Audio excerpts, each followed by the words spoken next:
11:23. GPS dead. Emma Sullivan stared at her phone's black screen, surrounded by cracked sidewalks and flickering streetlights. Her black Armani blazer screamed money in a neighborhood that smelled like desperation and motor oil. 3 men had been following her for 2 blocks, getting closer, their voices getting louder, uglier. Click, click, click went her designer heels on broken pavement, marking time like a countdown. That's when the headlights cut through the darkness. An old pickup truck rumbling toward her like salvation wrapped in rust and dented metal. But what she didn't know was that the man behind the wheel carried secrets that would shatter everything she thought she knew about her own carefully constructed life. The pickup truck was ancient, 1990s maybe, rust spots blooming like old scars. Jake Williams gripped the wheel with calloused hands, glancing back at his 7-year-old son Tommy fighting sleep in the back seat. They'd just left the emergency room after another fever spike, another night of worry that squeezed Jake's chest like a vice. That's when he saw her. Expensive clothes, predators circling, trouble written in neon. He didn't hesitate. 2 years of single fatherhood had taught him when to step up, no questions asked. "Ma'am, you need help?" His voice cut through the night, steady and calm. What Jake couldn't have known was that this woman would unravel everything he thought he understood about justice, love, and second chances. Emma slid into the passenger seat, hands shaking as the 3 men melted into shadows. Jake didn't ask questions, didn't demand explanations or destinations. He simply drove through streets that knew his name, past houses where families slept behind thin walls and thinner bank accounts. The truck smelled like motor oil and something gentler. Children's shampoo, maybe. Hope. Emma found herself studying his profile in the dashboard light. This man with steady hands and no demands. At the main intersection, where city buses still ran, Jake waited until she was safely inside a cab. No name exchange, no phone numbers, just kindness without price tags. As his taillights disappeared into the night, Emma realized she was holding her breath. She had no idea this stranger's simple decency would soon collide with the most carefully guarded secret of her suffocating life. Jake Williams learned about losing at 28.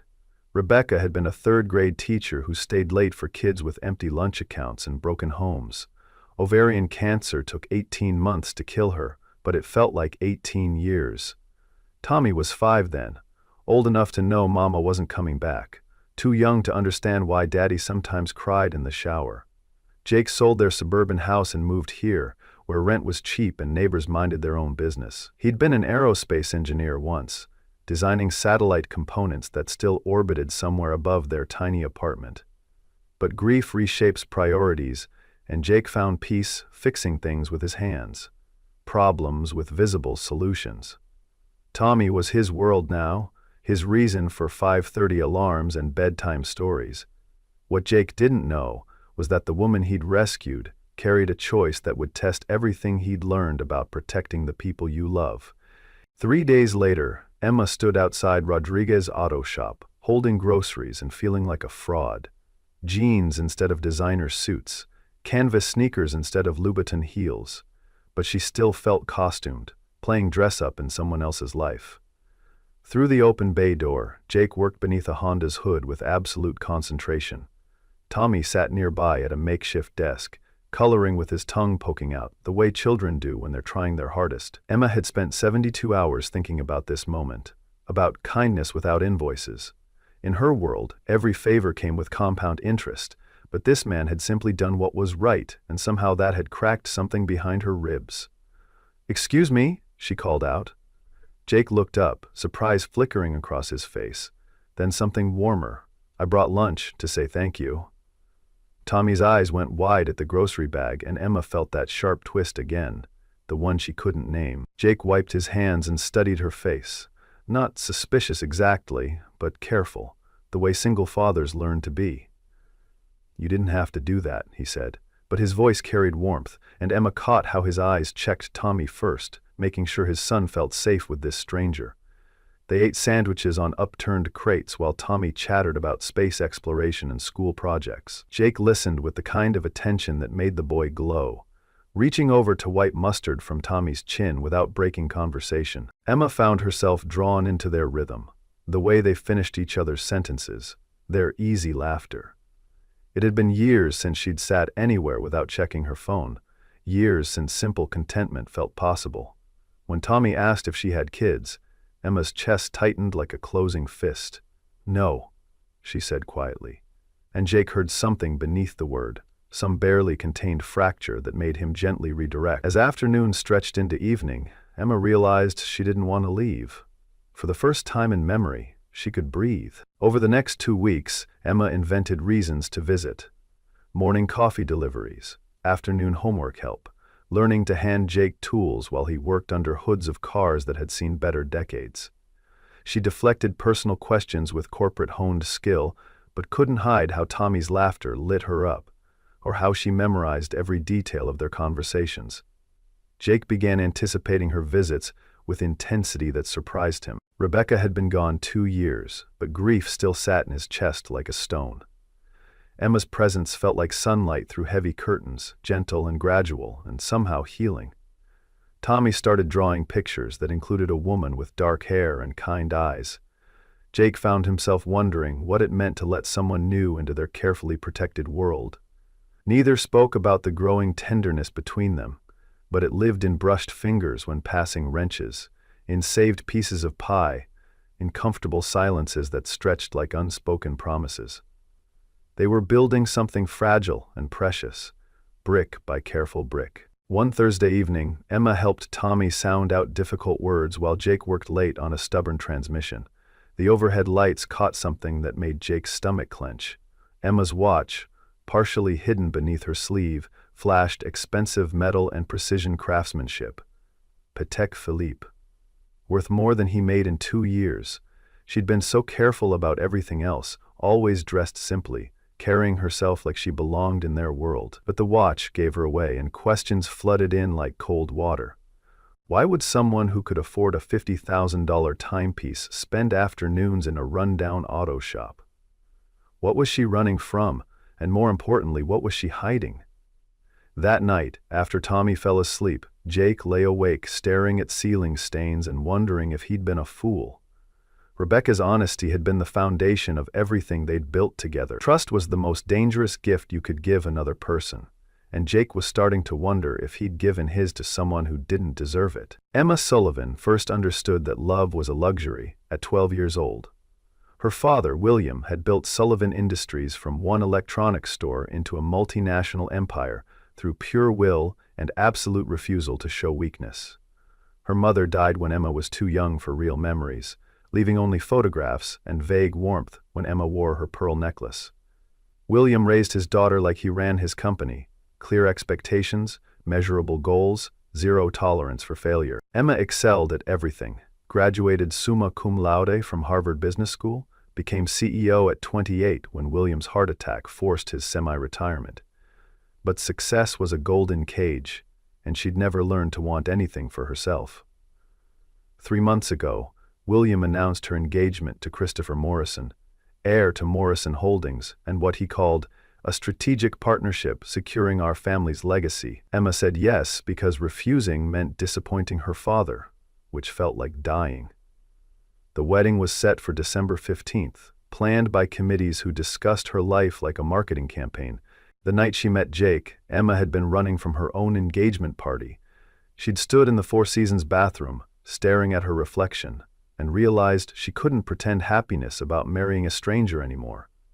So she'd slipped out the service exit and walked, letting her feet carry her away from glittering expectations into darkness, where she could finally admit the truth. She was drowning in a life that looked perfect, but felt like suffocation. Jake and Tommy became her lifeline, the first real thing she'd touched in years. With them, she wasn't Emma Sullivan, CEO and reluctant bride-to-be. She was just Emma, someone who could laugh at Tommy's jokes and feel useful handing Jake socket wrenches. But every day made the lie bigger, and every smile Tommy gave her felt like small betrayal of trust she didn't deserve. She knew this couldn't last forever, but couldn't bring herself to let go of the only happiness she'd found in 32 years. Friday afternoon brought 3 black SUVs to Rodriguez Auto Shop like storm clouds on a clear day. Emma was helping Tommy build a model airplane when the convoy arrived, and her blood turned to ice water. She recognized her father's security detail, led by Michael Stone, who had been protecting the Sullivan family since Emma was in high school. The radio was playing soft rock from the 80s. Tommy was giggling over glue on his fingers, and Jake was buried under a delivery truck's hood when their two worlds collided. Michael walked into the shop like he owned it, his eyes cataloging everything from Jake's worn work clothes to the protective way he'd moved closer to his son. "Miss Sullivan," Michael said, voice carefully neutral. "Your father would like to see you." Tommy looked up from his airplane, confusion replacing joy as tension filled the room like smoke. Jake emerged from beneath the truck, oil staining his hands, his gaze moving between Emma and these men in expensive suits who'd invaded his sanctuary. "Emma," he said quietly, and she heard years of questions compressed into that single word. Michael's expression didn't change, but Emma caught how his eyes lingered on Jake, cataloging details like threats to be neutralized. "There's been a misunderstanding about Miss Sullivan's whereabouts. We're here to escort her home." The word escort hung in the air like a blade, and Emma felt the walls of her real life closing in. Jake set down his wrench, stepped forward with casual deliberation. "Emma's free to go wherever she wants," he said, voice steady despite the odds. Michael smiled without warmth. "Of course she is.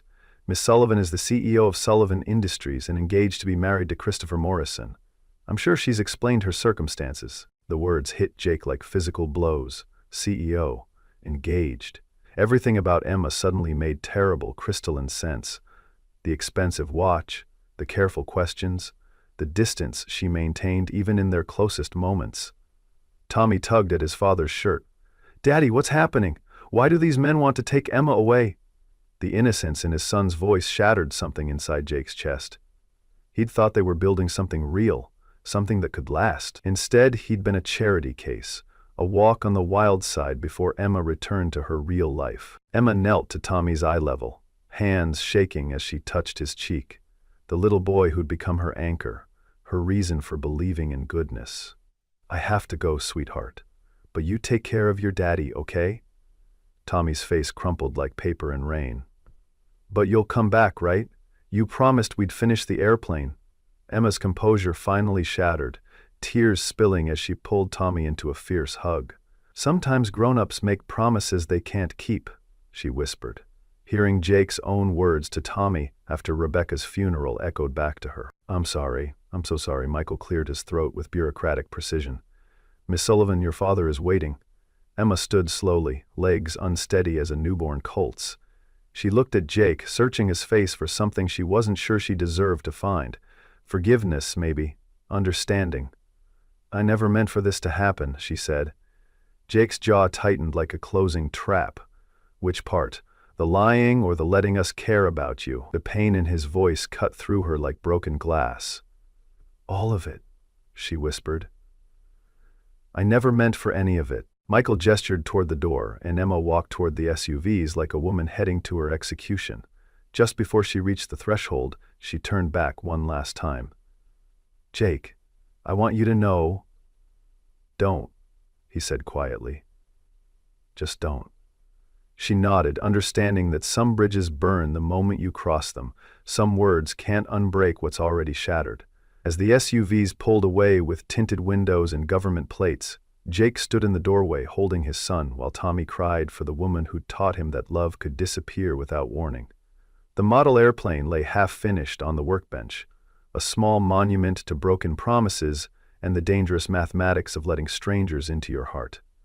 Outside, evening was falling on the neighborhood, but inside the shop, it felt like the end of the world. That evening, Jake tucked Tommy into bed and listened to questions that had no good answers.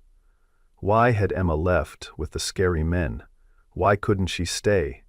Why do people you love sometimes go away forever? Jake sat in his kitchen afterward, staring at the coffee mug Emma had used that morning, still sitting in the sink, because he couldn't bring himself to wash it away. Rebecca's photograph smiled from the refrigerator, surrounded by Tommy's drawings and school notices and the comfortable debris of their small, careful life. He'd thought he was done with heartbreak, thought he'd learned to build walls strong enough to protect what remained of his family. But Emma had slipped through his defenses so easily, so completely, that losing her felt like losing Rebecca all over again. The worst part was understanding why she'd lied. In her world of boardrooms and charity galas, he was probably just a curiosity, a brief vacation from reality before returning to her real life. The engagement explained everything: her careful questions about his past, the way she'd never talked about her future, the expensive watch she'd tried so hard to hide. Jake had been a fool to think someone like Emma Sullivan could want something permanent with someone like him. But across town, in her father's mansion overlooking the city's glittering spine, Emma Sullivan was fighting the biggest battle of her life. William Sullivan sat behind his mahogany desk like a judge preparing to deliver a death sentence, fingers steepled as he studied his daughter's tear-stained face with the same expression he'd used to evaluate hostile takeovers. "I'm disappointed in you, Emma," he said, voice carrying 32 years of carefully cultivated expectations, sneaking around with some mechanic like a teenager with a crush. "Do you understand what you've risked? The Morrison merger depends on this marriage, and you've been playing house with a man who makes less in a year than you spend on shoes." Emma lifted her chin, finding reserves of strength she didn't know she possessed. Her mother's pearl necklace felt warm against her throat, a talisman from a woman who'd never had the chance to fight for her own choices. "His name is Jake Williams, and he's a better man than Christopher Morrison will ever be." Williams' expression hardened like concrete setting. Jake Williams owes $63,000 to Sullivan Financial Services for a business loan he can't possibly repay. Did he mention that while he was seducing you? Or was he planning to wait until after you'd fallen completely under his spell? The words hit Emma like a physical assault, each syllable designed for maximum damage. Sullivan Financial was a subsidiary she barely paid attention to, small fish in her father's vast corporate ocean. But the implication was nuclear. Jake was in debt to her company, and her father would use that debt as a weapon if she didn't comply with his wishes. "You wouldn't," she whispered, but William's smile told her everything she needed to know about the lengths he'd go to control her life. "Wouldn't I? That neighborhood depends on his little garage, Emma. Families who can't afford dealer prices, people who trust him to keep their cars running so they can get to work, put food on their tables. It would be a shame if Sullivan Financial suddenly decided to call in all outstanding loans in that area. Economic development, we'd call it. Gentrification. Sometimes entire communities have to be displaced for the greater good." Emma felt something break inside her chest, not her heart this time, but something deeper. The last vestige of the obedient daughter who'd spent 32 years trying to be worthy of her father's approval. "If you hurt him, if you hurt any of those families, I'll destroy everything you've built," she said, voice steady as bedrock. "I'll give away every share of Sullivan stock I own, donate every dollar of my inheritance to his competitors. You taught me to be ruthless, Daddy. Don't forget that when you're deciding how far you want to push me." The next morning, William Sullivan's Bentley arrived at Rodriguez Auto Shop, with the inevitability of cancer returning. Jake was working on brake pads when the driver held the door for a man in a suit that cost more than most people's cars. William Sullivan was smaller than Jake had expected, but he carried himself with the kind of authority that could reshape city skylines with a signature. "Mr. Williams," he said, extending a hand that Jake didn't take, "I believe we need to talk about my daughter." Jake straightened up, wiping his hands on a rag that suddenly seemed inadequate for everything that was about to happen. His truck sat in the parking lot like a faithful dog, Tommy's car seat still buckled in the back from their trip to school that morning. "Where's Tommy?" William asked, glancing around the shop with the expression of a man surveying property he was considering purchasing. "School," Jake replied, grateful his son wasn't here to witness this collision of worlds. William nodded approvingly. "Good. Children shouldn't hear what adults sometimes have to discuss."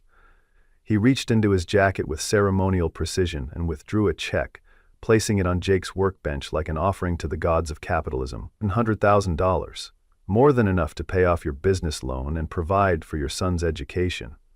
All you have to do is stay away from Emma. Jake looked at the check without touching it, seeing more money than he'd ever held written in William Sullivan's precise handwriting. In the corner of his vision, Mrs. Rodriguez's son played in the parking lot while his mother waited for her car to be fixed, and Mr. Kim from the corner market stood by his delivery van, trusting Jake to get him back on the road so he could feed his family. "And if I don't?" Jake asked.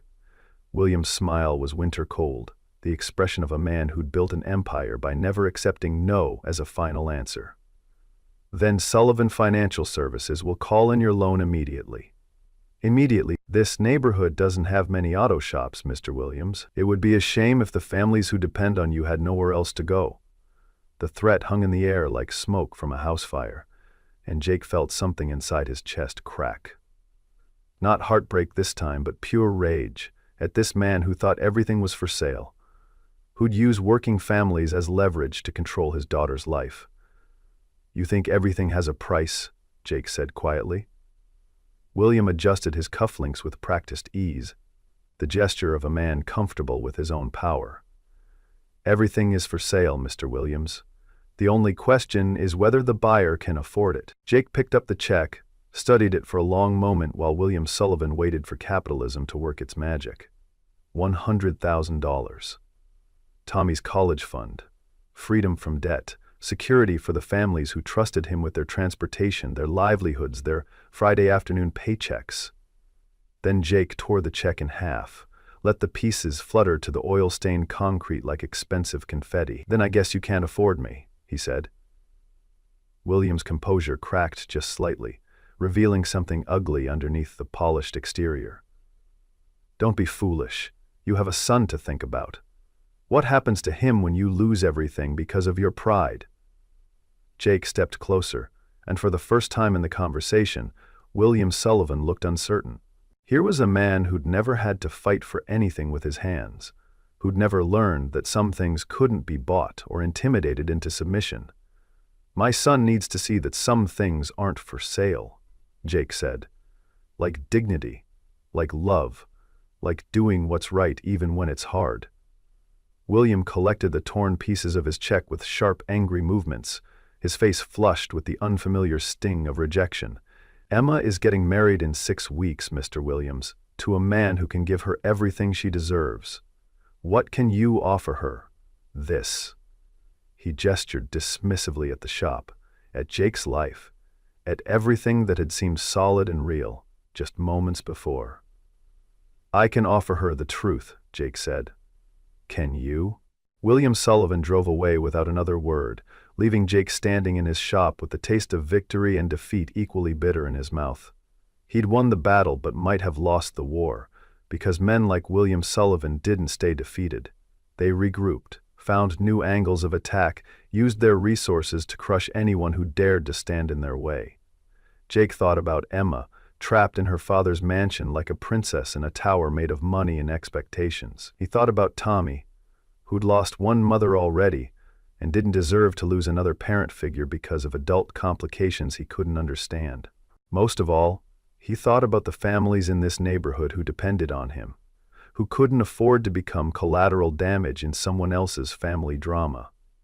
The afternoon sun slanted through the shop's windows, illuminating dust motes and the half-finished model airplane that Tommy and Emma would never complete together. Somewhere across town, Emma was probably sitting in a conference room or a lawyer's office, being told what her life would look like, who she would marry, how she would spend the next 50 years. And there wasn't a damn thing Jake Williams could do about it. But William Sullivan hadn't become a billionaire by accepting defeat gracefully, and his next move came with surgical precision. That afternoon, Jake received a call from Tommy's school that turned his blood to ice water. His son had collapsed during recess, fever spiking to 104 degrees.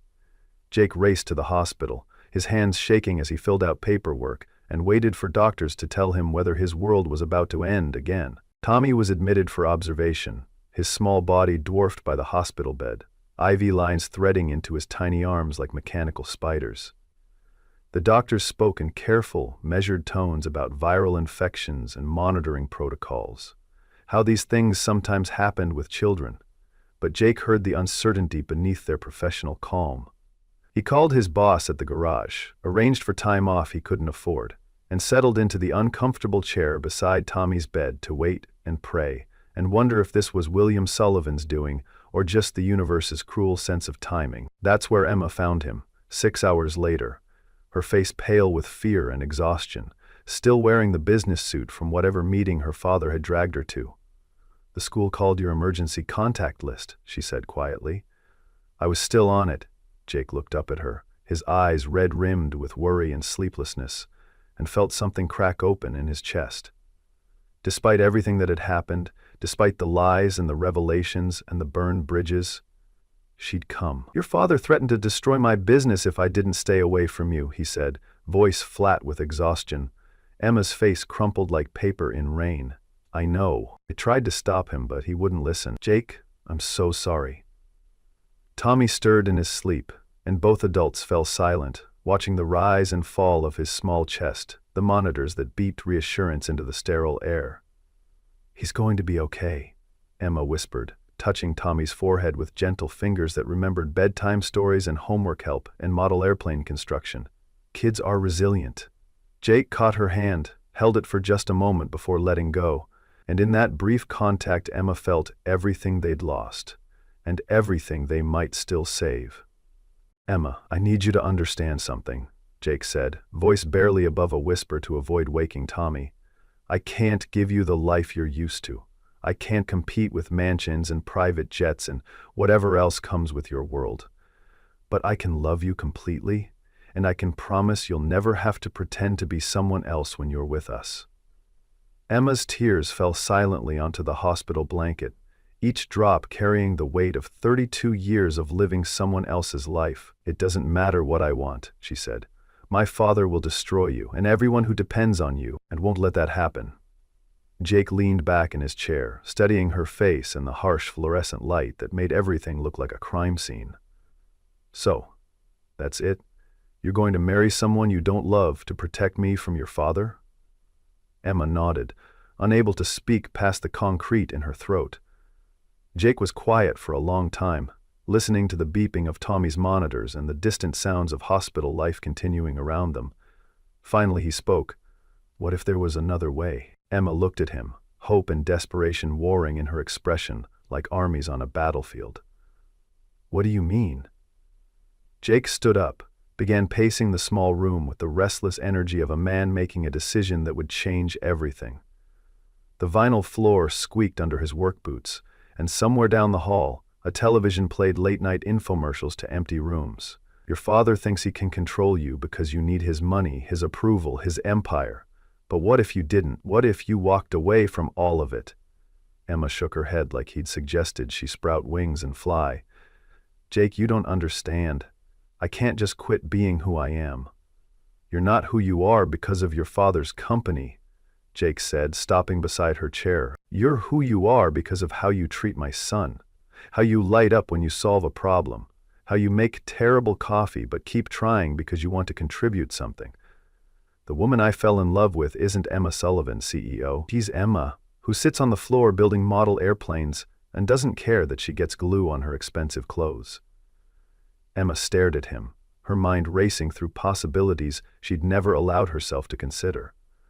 Corporate law, shareholder agreements, the intricate web of contracts and obligations that bound her to her father's empire. "Even if I wanted to walk away, which I do, I can't," Emma said, voice gaining strength as she worked through the logistics. "The merger with Morrison Holdings isn't just about me. There are thousands of jobs at stake, contracts, obligations that go beyond my personal happiness." Jake stopped pacing, turned to face her with something like excitement flickering in his tired eyes. "What if those jobs didn't depend on you marrying someone you don't love? What if there was another way to structure the merger, another path forward that didn't require you to sacrifice your life on the altar of corporate strategy?" Emma's eyes widened as she began to understand what he was suggesting, the audacious scope of what he was proposing. "You're talking about corporate restructuring, leveraged buyouts, financial instruments that take months to arrange and millions of dollars to execute." Jake smiled, the first real smile she'd seen from him in days, and it transformed his face like sunrise after the longest night. "Then it's a good thing you're the CEO of a major corporation and you know how these things work." Tommy stirred in his bed, opened his eyes, and saw both of them standing there like guardians, watching over his dreams. "Emma?" he said weakly, voice small in the big room. "You came back." Emma knelt beside his bed, smoothing his hair with gentle fingers that remembered lullabies and bedtime stories and the weight of unconditional love. "I promised I'd help you finish that airplane, didn't I?" Tommy nodded, and Emma looked up at Jake with new determination burning in her eyes. "I'm going to need a really good lawyer." 2 weeks later, Emma Sullivan walked into her father's office, wearing a simple dress and her mother's pearl necklace, carrying a folder thick with legal documents and a resolve that had been 32 years in the making. The morning sun slanted through floor-to-ceiling windows, illuminating dust motes that danced like tiny celebrations of her newfound freedom. William Sullivan looked up from his computer, his expression shifting from surprise to wariness as he took in his daughter's appearance. Gone was the perfectly pressed CEO, replaced by a woman who looked like she'd been sleeping and eating and laughing for the first time in years. "Emma, you look different. Where have you been?" Emma set the folder on his desk with deliberate care, the sound of paper on mahogany echoing like a gavel in a courtroom.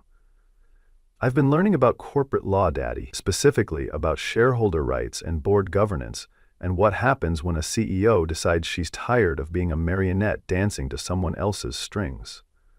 William's eyes narrowed as he opened the folder, scanning the documents with growing alarm. Legal briefs, shareholder proxies, financial projections that painted a picture he didn't like. "What is this?" "It's my resignation as CEO of Sullivan Industries, effective immediately. It's also a motion to dissolve the engagement agreement with Morrison Holdings, citing breach of fiduciary duty and conflicts of interest. And it's my proposal to restructure the company as an employee-owned cooperative, which would make the Morrison merger unnecessary and protect every job you claim to care about." William stood up so quickly his chair rolled backward like it was fleeing the scene of an accident. "You can't do this. The board will never approve it." Emma smiled, and for the first time in her life, she felt like her father's daughter, in the best possible way. Carrying his brilliance without his cruelty. "I've already met with 7 board members. They're very interested in a structure that gives them more control and bigger profit sharing. Turns out they're as tired of being your puppets as I am."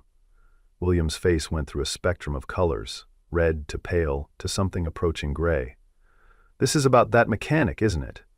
You're willing to destroy everything we've built for some blue-collar fantasy?" Emma picked up her mother's photograph from William's desk, studying the woman she'd never really known, but was finally beginning to understand. "Amma was a teacher before she married you, wasn't she? She gave up her career to be your wife, and you never let her go back to work even though she wanted to. I found her journals, Daddy, hidden in the attic.